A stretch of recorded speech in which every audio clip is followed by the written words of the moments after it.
اسلام سے پہلے عربوں کی سیاسی حالت کوئی منظم نہیں تھی، کوئی مرکزی حکومت نہیں تھی، سیاسی طور پر وہ کوئی بالغ النظر نہیں تھے، قبائلی نظام تھا، قبیلے کا سردار ہوتا تھا اور وہ بادشاہوں کے سہارے پہ جیتا تھا۔ یہ جو قربت جوار میں روم اور ایران کی حکومتیں تھیں ان کی پناہ لیتے تھے،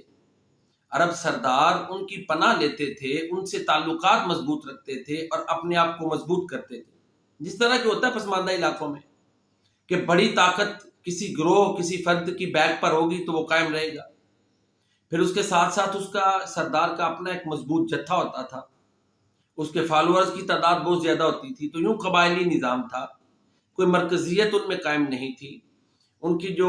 پولیٹیکل سچویشن تھی وہ میزریبل تھی، قابل رحم تھی۔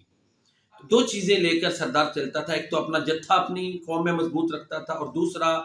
اوپر جو طاقت ہے، بڑی طاقتیں ان کے ساتھ بنا کر رکھتے تھے، تو اس طرح ان کی اپنی اس طرح کی قوت اور زمانے میں دنیا میں پہچان نہیں تھی۔ دوسروں کے رحم پر اور دوسروں کے بلبوتے پر ان کی زندگی عربوں کی گزرتی تھی، یہ سیاسی حالات تھے، کوئی مضبوط ان کا تعارف نہیں تھا، اچھا تعارف نہیں تھا۔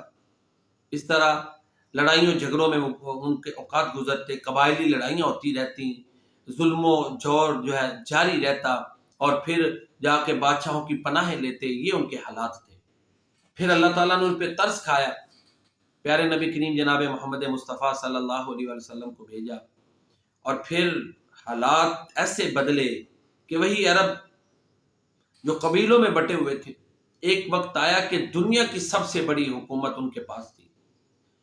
دنیا میں سب سے منظم قوم بن کر وہ ابھرے، ایران اور روم ان کو بھی انہوں نے پاش پاش کیا، پوری دنیا میں اسلام کا سکہ منوایا۔ اقبال نے کہا نا، مغرب کی وادیوں میں گونجی اذاں ہماری، تھمتا نہ تھا کسی سے سیل رواں ہمارا، اے گلستان اندلس وہ دن یاد ہے تجھ کو، تھا تیری ڈالیوں میں جب آشیاں